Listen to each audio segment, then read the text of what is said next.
Bom dia, vamos para mais um café com pão espiritual. Vamos fazer aquela lembrança, né? Do capítulo anterior.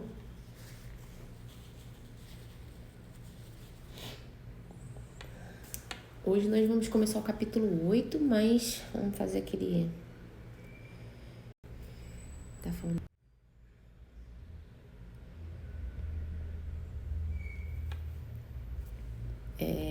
Vamos lá. Capítulo 7, pra gente relembrar, ele vem falando da Ulisses e explicando para André Luiz, né? Como era a colônia espiritual de Nosso Lar. E ele mostrava que lá também tinha, né? Prédio, hospital, parque e tudo mais. Deixa eu ver mais o que aqui. Que André Luiz ele nem imaginava que poderia ter uma organização no plano espiritual, né? Que ele foi criado essa vamos dizer assim, essa forma de enxergar na mente, né, no coração de André Luiz, que depois que morre não tem mais nada, né? Morre tem nuvens, a gente está lá no meio das nuvens, ou então possa estar num jardim descansando. E Lísias mostrou que não é assim, né? Que existe sim lá hospital, escola, prédio, casa, é uma vida, a verdadeira vida, né? É a vida lá no plano espiritual. Deixa eu ver outra coisa aqui.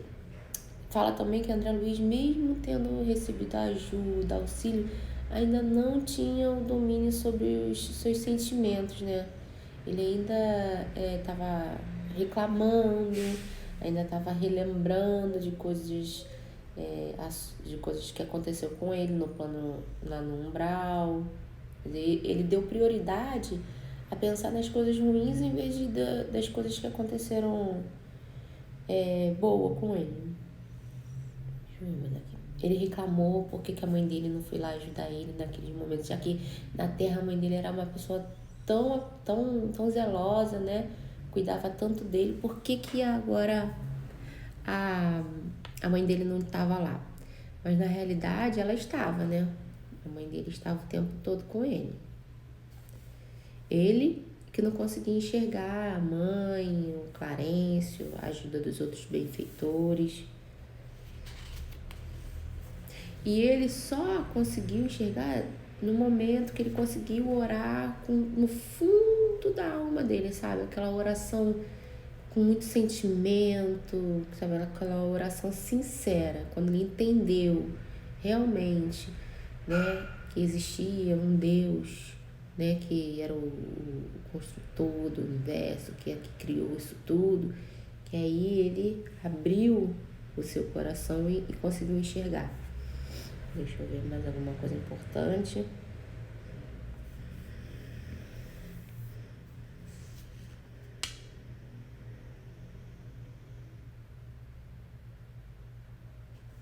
Acho que o mais importante é isso, né? E ele fez o finalzinho fala assim: convém não esquecer, contudo, que a realização nobre exige 3 requisitos fundamentais a saber. Primeiro é desejar, segundo é saber desejar e terceiro é merecer. Ou seja, né, quando a gente quer uma coisa, a gente tem que desejar. Primeiro ponto. Mas o segundo é saber desejar, a gente entender que nem tudo, né?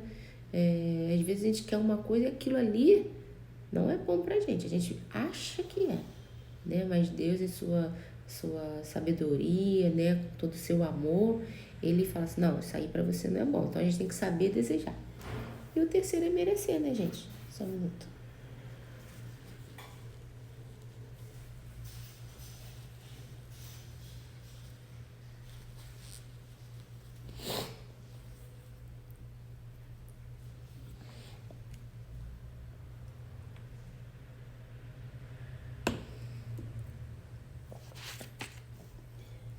Então, hoje a gente começa o capítulo 8. O capítulo 8 é organização de serviços. A Lísias continua mostrando para André Luiz, né, como funciona a colônia Nosso Lar. E fala assim: decorridas algumas semanas de tratamento ativo, saí pela primeira vez em companhia de Lícias. Impressionou-me o espetáculo nas ruas. Vastas avenidas, enfeitadas de árvores frondosas, ar puro, atmosfera de profunda tranquilidade espiritual. Não havia, porém, qualquer sinal de inércia ou ociosidade, porque as vias públicas estavam repletas. Aqui a gente já percebe que ele fala assim, ó, não havia, porém, qualquer sinal de inércia ou de ociosidade, porque as vias públicas estavam repletas. Aqui, né, ele já está nos ensinando que no plano espiritual tem muito trabalho, sabe? Igualzinho aqui. A gente não vai chegar lá no plano espiritual achando que vai dormir o sono dos justos, que vai descansar, né? Que a gente tem mania de falar, caindo. Vocês me avisam, porque apareceu aqui conexão fraca. Vamos lá. Então, lá no plano espiritual não tem ociosidade, né? Não ache gente que a gente desencarnou, vamos descansar, vamos dormir, né? Vamos ficar lá no jardim com aquele que os anjos tocando harpa e a gente lá deitadinho. E a gente ainda tem, como vou te falar, enraizado, né? Dentro da gente a questão de que morreu e descansou, né? Quando tu fala assim, fulano morreu, pelo menos foi descansar. Não, a gente não vai descansar, gente. A gente não vai descansar. A gente vai aprender, a gente vai se melhorar, a gente vai trabalhar, porque a evolução é assim. Não tem como a gente evoluir se a gente não trabalhar, não correr atrás, porque não podemos esquecer que a verdadeira vida é a vida espiritual. O plano físico é uma cópia da verdadeira vida, uma cópia bem ruinzinha, né, do plano espiritual, que é a verdadeira vida. Então, o André Luiz, ele estava se espantando o tempo todo com isso, porque nós aqui não estamos acostumados, a nossa cultura, né, vamos dizer assim, porque a gente vem do catolicismo, não é isso que a gente aprende, né? Então, lá, quando o André Luiz chegou, ele começou a ficar admirado, porque lá existe tudo. Organização, cultura, tudo. Então, ele já falou aqui que não tem ociosidade, né? Entidades numerosas iam e vinham. Algumas pareciam situar a mente em alguns lugares distantes, mas outras me dirigiam olhares acolhedores. Quando os espíritos estavam lá andando, né, indo e vindo, quando eles estavam preocupados em outros trabalhos, estavam ali trabalhando, a mente estava coisa, eles passavam, né? Mas aquelas que naquele momento estavam tranquilas, eu olhava para ele e dirigia olhares acolhedores. Olha como é legal, né? Incumbia-se o companheiro de orientar-me em face das surpresas que surgiam ininterruptas. Percebendo-me as íntimas conjecturas, esclareceu solícito. Estamos no local do Ministério do Auxílio. Tudo o que vemos, edifícios, casas residenciais, representa instituições e abrigos adequados à tarefa de nossa jurisdição.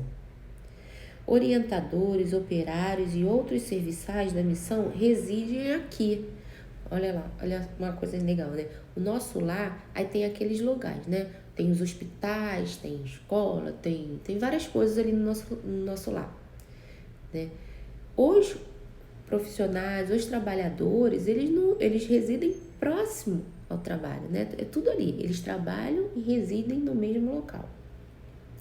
Nesta zona, atendem-se doentes, ouvem-se rogativas, selecionam-se preces, preparam-se reencarnações terrenas, organizam-se turmas de socorro aos habitantes do umbral ou aos que choram na terra. Estudam-se soluções para todos os processos que prendem ao sofrimento. Olha que interessante. Nesse departamento, nesse local que eles estavam, né? Ele estava falando, ó. Nessa zona aqui, todo esse espaço, né? Atende doentes, né? Porque, como eu falei, a gente quando desencarna, chega lá do outro lado, ainda está sentindo as necessidades do corpo físico. A gente demora a entender que não temos mais o corpo físico. Muitas das vezes o nosso perispírito ele está ali sim doente por culpa dos nossos atos, né? Dos nossos desequilíbrios quando nós estamos encarnados. Então, ele ouve esse rogativa, gente, ou seja, ouve as nossas preces. Naquela zona, naquele local, eles ouvem a prece dos encarnados, né? Olha que coisa interessante. A gente acha que, né, tá aqui fazendo a nossa prece, né, e tá vagando. Não existe nenhuma prece sentida, feita de coração, que fique perdida. Então, a gente já entendeu que nesse local aqui, eles ouvem as nossas preces, né? E selecionam as preces. Aí eles estão ali, ó, vamos escutar uma prece na fulana, vamos fazendo uma prece por Beltrano. Vamos lá, né? Eles estudam, eles recolhem, vê se aquela prece é sincera, né? Ajuda, tudo isso é feito. Preparam-se reencarnações terrenas, né? Olha só, eles vão estudando, vão elaborando como é que vai ser o reencarne, né? Organizam turma de socorro aos habitantes do umbral, se organizam, né, para ir fazer os resgates. Turma de socorro para habitantes do umbral e para os que choram na terra. Olha só como Deus ele é maravilhoso, né? Ele não desampara nenhum filho seu em momento nenhum, tanto o encarnado quanto o desencarnado, né? Não existe, sabe? Às vezes a gente tá triste, tá chorando, tá passando dificuldade e a gente acha que tá sozinho, que tá ali esquecendo da gente, não tem um amigo, não tem um anjo da guarda, não tem Deus, não tem Jesus. Por quê? A gente tá cometendo o mesmo erro que André Luiz, sabe? A gente tá tão pesado, a vibração tão baixa, que a gente faz o quê? A gente começa a colocar várias cortinas, é como a cebola. São camadas e camadas de cebola que impede que a gente consiga enxergar, sabe? Entender a intuição, sabe? De um amigo espiritual, do nosso anjo da guarda, que a gente possa enxergar a solução dos nossos problemas que tá aqui na frente, mas a nossa cabeça, a gente tá assim, ó, olhando só pro nosso umbigo, achando que a pior dor é a nossa, o pior problema é o nosso, sabe? Então, eles falam aqui, ó. E olha essa parte. Estudam soluções para os processos que prendem ao sofrimento. Processos que prendem ao sentimento. Eu vou falar um pouquinho sobre isso. Com esses processos, o que é, né? É aquela questão do que existe o sofrimento pela causa atual, sabe? Um exemplo, eu resolvi, não sei falar, internet hoje acho que não tá muito boa. Voltou aí? Bom dia a todos. Tá travando, né? Não sei porquê. Mas vai voltar. Voltou? Internet é isso, né, gente? Tem essas... É maravilhosa, nos dá a oportunidade de falar com pessoas de tudo quanto é lugar, mas tem essas questões de trava. Principalmente quando a gente tá falando sobre uma coisa edificante, né? Faz parte, a gente não pode desistir. Voltou, gente? Vamos lá. Processos, né? Voltou, né? Eles estudam soluções para o processo que prende ao sofrimento. Prende o sofrimento. Qual é esse processo? Tem as causas, né? De sofrimento com causas atuais, que é, por exemplo, eu resolvi, peguei, sei lá, deixa eu pensar aqui, bati minha cabeça na parede, de propósito. Fui lá e dei uma de doida, eu fui lá e bati minha cabeça na parede. Me deu uma dor, um sofrimento, que aquilo, nossa, me deu um galo, aquilo me fez sofrer.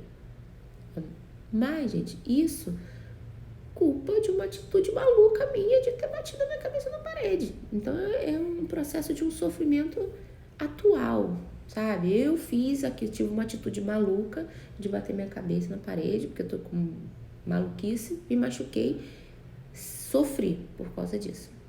E existe, sabe, gente, os sofrimentos de causas anteriores, sabe? Anterior a essa encarnação, vem de outras e outras encarnações. Isso é um processo. Aí o que acontece? Vamos supor, vou dar um exemplo. Eu tô sofrendo... Deixa eu ver aqui. Sofrendo... Deixa eu dar um exemplo aqui. Deixa eu pensar um exemplo que dê pra mim. Eu tô sofrendo porque eu não consigo arrumar um emprego. Não consigo um trabalho, sabe? A minha questão financeira tá muito ruim. Tô passando por dificuldades, assim, gravíssimas. E não vou dar melhor, eu vou dar um exemplo igual o André Luiz, parecido com o André Luiz. Nessa encarnação, eu vivi bem, tudo tranquilo, não tive nenhum tipo de excesso, mas tem um problema muito sério no meu estômago, sabe, gente? Então eu tenho uma doença no meu estômago que me causa muita dor, eu sofro, eu falo, mas gente, eu tenho uma alimentação regrada, eu não bebo, e eu não consigo entender por que eu tenho essa doença e eu sofro com ela há muitos anos já, né? Então, o que a espiritualidade está falando aqui, ó? Elas estudam soluções para todos os processos que prendem ao sofrimento. Aí a espiritualidade olha assim e fala assim, poxa, a Aline tá sofrendo muito. Cara, ela tá com uma doença no estômago e ela sofre muito, muito, muito. Pô, mas a Aline nessa encarnação tá indo bem, sabe? Não teve excesso de alimentação, não teve excesso de bebida. O que eles fazem? Eles pegam um processo, assim, igual o processo judicial. Quando tu pega um processo, um advogado, são várias folhas que são colocadas nesse processo, né? Que a pessoa estuda tudo aquilo ali, a história que aconteceu. Assim é. Eles pegam um processo do meu sofrimento. Então ali eles vão olhar, às vezes, 10, 20, 30 encarnação minha passada e vem estudando por que hoje eu sofro. Que a gente olhando assim na vida atual não vê motivo para isso, né? Mas aí eles pegam esse processo e vão folheando as minhas encarnações anteriores e vão vendo o que causou o meu sofrimento. Então eles estudam esse processo para tentar soluções. Por quê? Não existe a gente plantar e não colher, né? Mas também existe a misericórdia divina, sabe? Que a gente vai ali resgatando e vai se melhorando e a gente vai entendendo esse processo. Então a espiritualidade vem ajudando a gente a passar por tudo isso, né? Então eles não podem simplesmente, a espiritualidade, nosso anjo da guarda, Jesus, né? Ele não retira a gente da prova, não, mas eles ajudam a gente a passar, sabe? Eles nos ajudam a conseguir transpor os nossos obstáculos, sabe?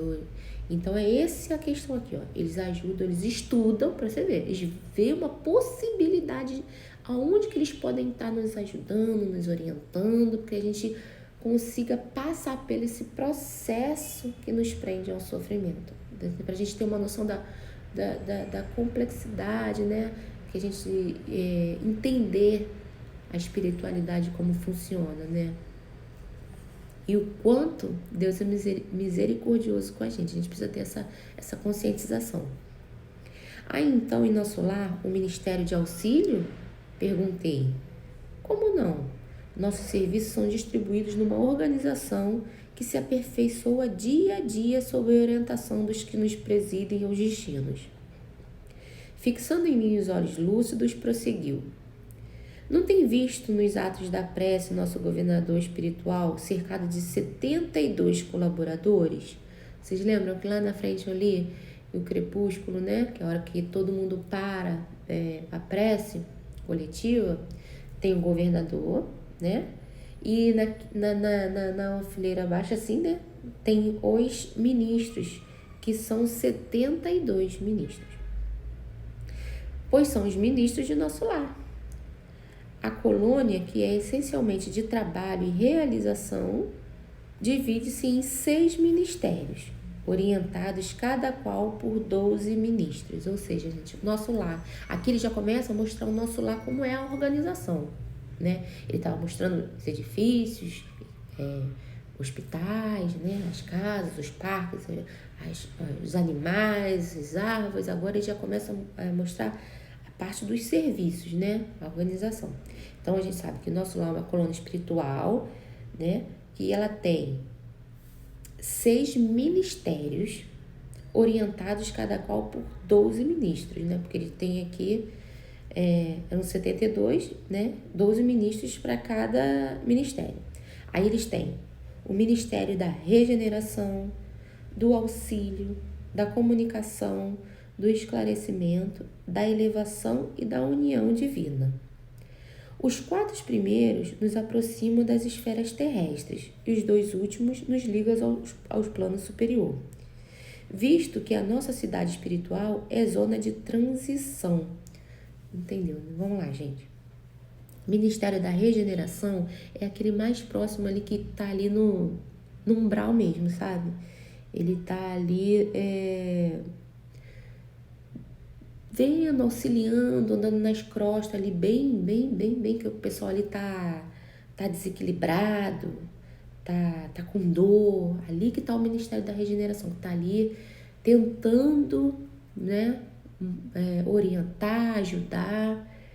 O do auxílio já é quando a pessoa já começa a se arrepender, começa a enxergar, a entender o que está acontecendo. Então, o Clarencio, ele faz parte do Ministério do Auxílio, aquele que alguém pede ou aquele espírito ali tá merecendo, conseguiu, né? Aí ele faz parte de lá. Clarencio é o ministro do Ministério do Auxílio, que vão lá resgatar, trazer, né, para a colônia, nosso lar, e começar ali a auxiliá-lo a esse processo de reeducação, né, de melhoramento. Aí tem a da comunicação, que é aquela entre os 2 mundos, né, o plano espiritual e o plano físico. A do esclarecimento é o que vai, né, olha, aí muitas das vezes a gente vai, o que aconteceu, por que nessa vida eu sofria perseguição? Aí ele esclarece, né? Olha, lá em 1800, 1600, 1700, antes quando o Brasil estava sendo colonizado, você já passou ali, você fez isso, você fez aquilo outro. É o Ministério do Esclarecimento. Elevação e união divina são os 2 mais próximos, como a gente fala aqui, né? Dos planos superiores. A gente vai mais pra frente aprendendo direitinho o que cada um faz. Os serviços mais grosseiros localizam-se no Ministério da Regeneração e os mais sublimes, o da União Divina. Clarencio, o nosso chefe amigo, é um dos ministros do auxílio. Uma coisa interessante aqui é que, não sei se vocês repararam, são 6 ministérios. Cada ministério é formado por 12 ministros. E tem uma ligação, né, gente? 12 apóstolos, né? As 12 tribos de Israel. Então, são coisas assim que a gente vai pegando uns detalhezinhos que a gente intriga, né? A gente fica assim, gente, como é que tudo muito perfeito. Uma outra coisa, eu vou ler aqui, depois eu vou explicar. Valendo-me da pausa natural, exclamei comovido. Nunca imaginei a possibilidade de organizações tão completas depois da morte do corpo físico. É natural, né, gente? Natural, a gente não é preparado aqui no plano físico para a vida espiritual, né? A gente, infelizmente, é muito difícil a gente já ser educado, orientado, instruído desde novinho de como é a verdadeira vida, né? Nossa base é católica, então a gente, não sei, gente, posso estar até falando besteira, mas eu não sei se o católico, ele acha que depois que desencarnou, fica do lado de Deus, ou se dorme o sono dos justos, vai para o purgatório, não sei exatamente. Não sei se vocês souberem aí. Então, quando a gente acorda lá do outro lado e se depara com uma vida igual essa, não é a verdadeira vida, que é essa daqui, igual tem casa, escola, trabalho, obrigações, deveres, lazer, que vocês vão ver que tem lazer também. tem pessoas, animais, e você chega lá e fala assim, gente, eu morri, mas como assim? Eu morri, tem tudo aqui, né? Aqui na Terra é uma cópia daquilo que a gente, da organização perfeita que está lá no plano espiritual, né? A gente tá lá, a gente vem aqui e tenta fazer, né, dessa forma. Aí ele vem assim: sim, esclareceu Ulisses, o véu da ilusão é muito denso nos círculos carnais. O homem vulgar ignora que toda manifestação de ordem no mundo procede do plano superior. Ou seja, o homem ignora que toda organização, tudo que tem aqui, vem do plano superior, né? É lógico que não chega nem aos pés de como é lá no plano espiritual, né?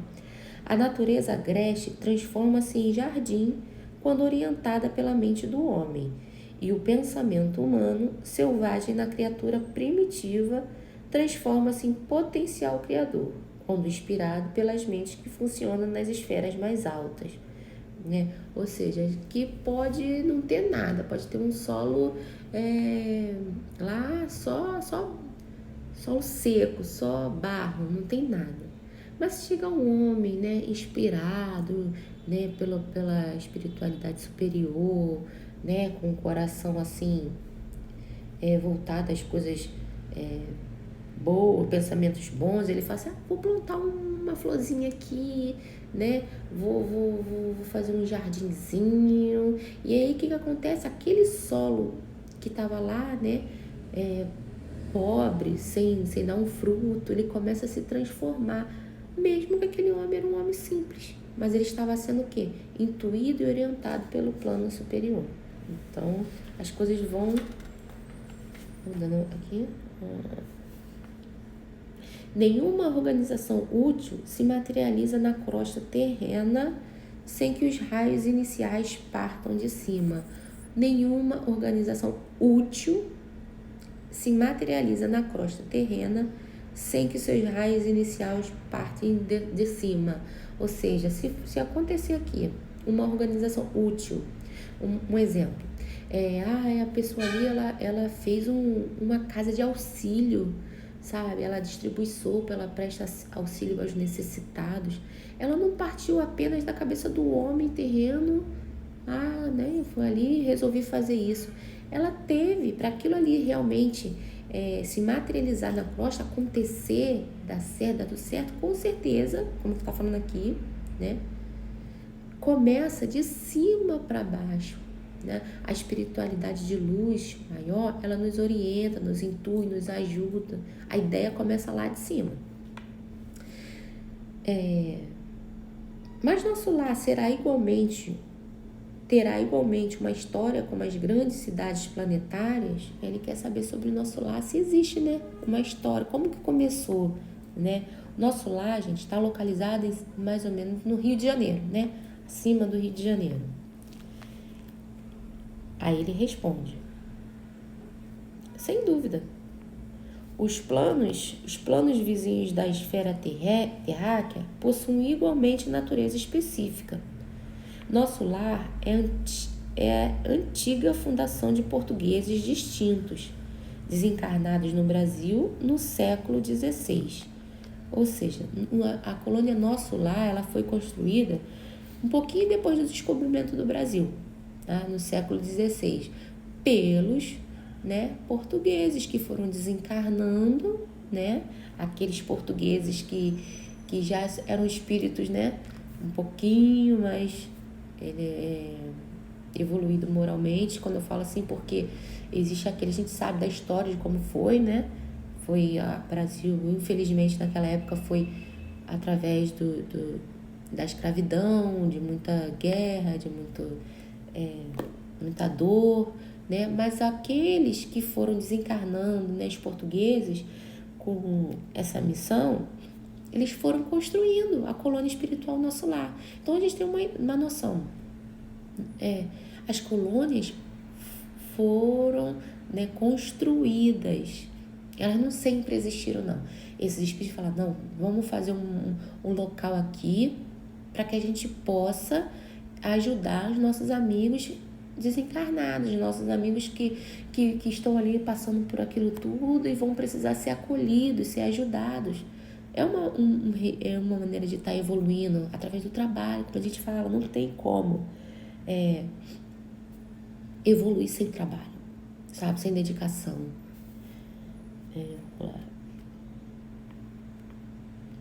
Aí você fala assim, gente, mas por que, né?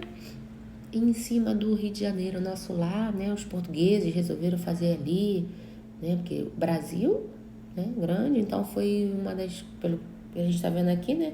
Foi um pouquinho depois do descobrimento do Brasil, a colônia, porque o Rio de Janeiro, gente, já foi capital do Brasil, né? Lá quando começou, porque a coroa, ela ficou, né? Ela veio de Portugal, ela ficou aqui no Rio de Janeiro e nas regiões assim em volta. Então o nosso lar foi construído aqui em cima. A princípio, enorme e exaustiva foi a luta, segundo consta em nossos arquivos no Ministério do Esclarecimento. Lembra, ali na frente eu falei, né? O Ministério do Esclarecimento, ele nos traz a nossa história, mostra, explica, né?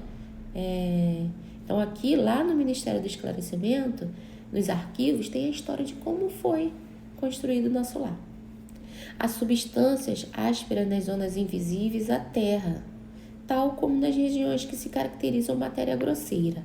Aqui também existem enormes extensões de potencial inferior, como há no planeta grandes estratos de natureza rude e incivilizada. Os trabalhos primordiais foram desanimadores, mesmo para os espíritos fortes, onde se congregam hoje vibrações delicadas e nobres, edifícios de fino lavor, misturavam-se as notas primitivas dos silvícolas do país e as construções infantis de suas mentes rudimentares. Olha que ele está explicando, né? Assim como aqui na Terra existem aqueles locais, como vou dizer assim, rochas, pedras, aquele lugar que tu fala assim, nossa, não dá para construir nada aí não, gente. Esse solo aí duro que você tenta furar para fazer uma sapata para construir, você não consegue, sabe? Uma terra grosseira, né? Assim como aqui na Terra, no plano espiritual também. Então ele fala assim, eles estavam tentando construir uma cidade, mas o solo era ruim, sabe? Era bruto, sabe? Não tinha... Hoje a gente consegue escolher um local, um terreno bom para se construir. Não, era aquela coisa bem primitiva, sabe? Então ele fala que eles, olha só, coisa interessante também. Onde hoje, né, que ele fala lá, tem esses edifícios lindos, né, finos que você tá vendo, já foi também uma coisa bem primitiva, na época que os silvícolas, que são os índios, né, do país, faziam as construções infantis de suas mentes rudimentares. Por quê? Os índios iam desencarnando, né? Chegavam no plano espiritual, vocês acham que ele ia fazer o quê? Um prédio para morar? Ia fazer pontes, jardins? Não. Se eles moravam lá em cabana, em oca, em choupana, assim era construído no plano espiritual. Não tem como, gente. Ele tá lá... A gente precisa entender que esses espíritos estavam em processo, né, evolutivo. Então, a natureza não dá salto, eles desencarnam e continuam esse processo. Então, eles vão ali com o tempo, aprendendo e evoluindo. Os fundadores não desanimaram, porém, prosseguiram na obra, copiando o esforço dos europeus que chegavam à esfera material. Apenas com a diferença de que, por lá, se empregava a violência, a guerra e a escravidão. E aqui, o serviço perseverante, a solidariedade fraterna e o amor espiritual. Ou seja, né, ele fala, os portugueses, os judeus, né, que vieram muitos, gente, na caravana de Cabral, veio os portugueses, veio os judeus, né, para começar, né, a construir o Brasil. Quando descobriu o Brasil, eles iam desencarnando e iam para o plano espiritual e começava a construção lá, da mesma forma que aqui, né? Os portugueses não estavam ali botando os índios para trabalhar, né? Os escravos para construir as coisas, construir uma cidade e tudo mais. No plano espiritual era a mesma coisa. A diferença bem grande é que no plano físico eles empregavam a violência, a guerra, a escravidão, tortura, né? No plano espiritual já era de uma outra forma. Era serviço perseverante, solidariedade fraterna e amor espiritual. A essa altura, atingiríamos uma praça de maravilhosos contornos, ostentando extensos jardins. No centro da praça erguia-se um palácio de magnificente beleza,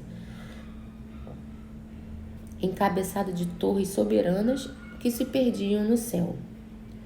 Os fundadores da colônia começaram o esforço partindo daqui, onde se localizava a governadoria, disse o visitador, né? Então, apontando o palácio, continuou. Então, ele estava mostrando que naquela praça, onde tinha aquele palácio no centro, era a governadoria. E foi dali que começou a surgir os ministérios. Aí ele vai explicando. Temos nessa praça o ponto de convergência dos 6 ministérios a que me referi. Todos começam da governadoria, estendendo-se de forma triangular. Aí a gente começa a usar a nossa mente, gente. Vamos lá. São 6 ministérios. Todos eles começam, né? Eles começam da governadoria, que é o prédio central. Aí vocês imaginam assim, ó, um círculo, né? Aquela praça. Deixa eu ver aqui. O círculo. O círculo. No meio, a governadoria, prédio central. E 6 pontas, que são os ministérios. Daqui foi saindo as 6 pontas da governadoria, que são os ministérios. Aí se você depois pegar um papel, você desenha um triângulo para cima e o triângulo para baixo. O que vai acontecer? Vai ter estrela de Davi. Vai dar o formato da estrela de Davi. E no centro é a governadoria. Então, aí são muitas coisas que com o tempo a gente vai estudando e vai interligando e vai entendendo, né? Por que da estrela de Davi, né? E esse, gente, é o formato da colônia de Nosso Lar. O formato da colônia de Nosso Lar é o formato da estrela de Davi, tá? E no meio, no centro, tem a governadoria. Então, depois vocês fazem esse desenho que vocês vão entender mais ou menos. Eu fiz até um desenho aqui, não sei se vai dar pra vocês verem. Deixa eu ver. Aqui, ó. Tá vendo? As pontas são os 6, são os ministérios, e no meio aqui a governadoria. Então, a gente já sabe como que é o formato, né? Vamos lá. Ali vive o nosso abnegado orientador. Nos trabalhos administrativos, utiliza ele a colaboração de 3.000 funcionários. Entretanto, é ele o trabalhador mais infatigável e mais fiel de todos nós reunidos. Ou seja, lá ele está falando que o governador é o mais, que não cansa nunca, o que mais trabalha, o mais fiel, sabe, do que todos. Os ministros costumam excursionar noutras esferas, renovando energias, valorizando conhecimentos. Nós outros gozamos de entretenimentos habituais, mas o governador nunca dispõe de tempo para isso. Olha que interessante, ele fala, né, que os ministros, os trabalhadores, né, eles fazem passeios noturnos, eles descansam, eles têm vida social também, não é só trabalho. Eles trabalham, têm os afazeres, as obrigações, mas também eles passeiam, eles fazem visitações, sabe? Vai em outros, como ele fala aqui, outras esferas, vai conversar, vai a teatro, vai a museu, vai fazer várias coisas, vai visitar um amigo, né? Descansa, dorme, Porém, ele fala aqui, né? O governador nunca dispõe de tempo para isso. Ele faz questão que descansemos, obriga-nos a férias periódicas, ao passo que ele mesmo quase nunca repousa, mesmo no que concerne às horas de sono. Ou seja, é um trabalhador ali, sabe, incansável. O governador, ele tem, eu acho que, sabe, ele já evoluiu tanto, que ele não tem mais a necessidade de descansar, não vê mais necessidade em ter essa vida social que a gente fala, né? Ele só trabalha. E o prazer dele está aí. O descanso dele está no trabalho, sabe? Mais pra frente a gente vai ver que ele se alimenta só com a respiração. Ele consegue se alimentar através da respiração. Pra gente ter noção do grau, né, de adiantamento desse espírito. E aqui a gente também percebe que, diferente dos outros trabalhadores, né? Tanto Clarence quanto os outros, sendo ministro ou sendo trabalhador, todos eles têm lazer, tem hora de descanso, tem hora do sono reparador, né? Tira férias. Olha que coisa interessante. Parece-me que a glória dele é o serviço perene.